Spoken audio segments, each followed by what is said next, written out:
જય હો સનાતન મિત્રો. આજે ભાગવત પુરાણના આધારે ભગવાન શ્રી કૃષ્ણના પરિવાર વિશે ટૂંકમાં માહિતી મેળવીશું. ભગવાન શ્રી કૃષ્ણને 16,108 રાણીઓ હતી. ભગવાન શ્રી કૃષ્ણના પિતા વસુદેવ અને માતા દેવકી, ભાઈનું નામ બલદેવ, બહેન સુભદ્રા, સુભદ્રાના પતિ અર્જુન, વસુદેવના સસરા ઉગ્રસેન અને એનું બીજું નામ અદુક રાજા હતું, અને એના સાળા એટલે કે વસુદેવના સાળા કંસ, જે ભગવાન શ્રી કૃષ્ણના મામા હતા.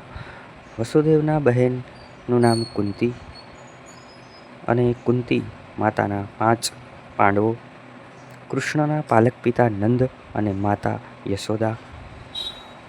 એમાં અક્રૂરજી, જે ભગવાન કૃષ્ણના પરમ ભક્ત હતા, કે જે ઉગ્રસેન રાજાના જમાઈ થતા હતા. બલદેવ પણ વસુદેવ અને રોહિણીના પુત્ર હતા. તેણે પણ નંદને સોંપવામાં આવેલા, તેથી તે બંને ભાઈઓ ત્યાં જ મોટા થયેલા. બલદેવ એ દેવકીના 7મા પુત્ર હતા, પણ તેને દેવકીના ગર્ભમાંથી રોહિણીના ગર્ભમાં મૂકવામાં આવેલા, તેથી એનું બીજું નામ સંકર્ષણ છે.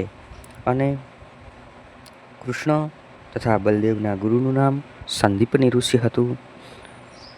કૃષ્ણ અને રૂકમણીનો પુત્ર, કે જે કામદેવનો બીજો અવતાર પ્રદ્યુમ્ન હતા.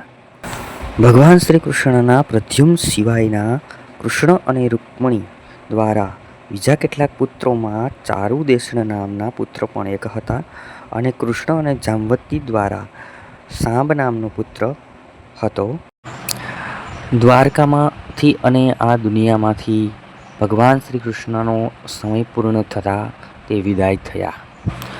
ત્યારબાદ 5 પાંડવો પણ તેને જે રાજ્ય સોંપેલું હતું તે તેના પુત્ર અર્જુનના પુત્ર અભિમન્યુ અને તેના પુત્ર પરીક્ષિત રાજાને સોંપીને તે પણ હિમાલય તરફ પ્રયાણ કર્યું હતું. હવે ભગવાન શ્રી કૃષ્ણના દુનિયા ઉપરથી વિદાય થયા બાદ તે જ દિવસે અને તે જ ક્ષણે સર્વ પ્રકારના અધર્મ કાર્યોને ઉત્તેજનાર કળી આ દુનિયામાં પ્રવેશ્યો. પરંતુ શક્તિશાળી એવા રાજા, કે જે અભિમન્યુના પુત્ર હતા, તે આજે અહીં રાજ્ય કરતા હતા. કે તેનું નામ પરીક્ષિત રાજા હતું. તેની પત્નીનું નામ ઉત્તર રાજાની પુત્રી ઈરાવતી હતું. તેને પણ 4 પુત્ર હતા. એમાંનું એકનું નામ જન્મેજય હતું, અને આ રાજ્યમાં પ્રજા ખૂબ સુખી હતી. જન્મેજયના પણ 2 પુત્રો હતા, એક જ્ઞાતાનિક અને શંકુકર્ણ.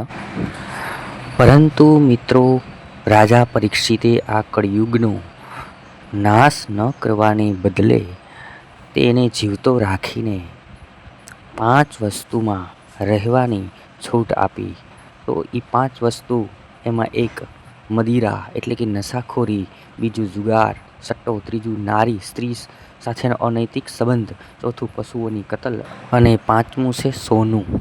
મિત્રો, રાજા પરીક્ષિતની ભાગવત પુરાણમાં ઘણી લાંબી વાત આવે છે, તો નેક્સ્ટ વિડીયોમાં વાત કરીશું. આજે આટલું ઘણું. જય હો સનાતન.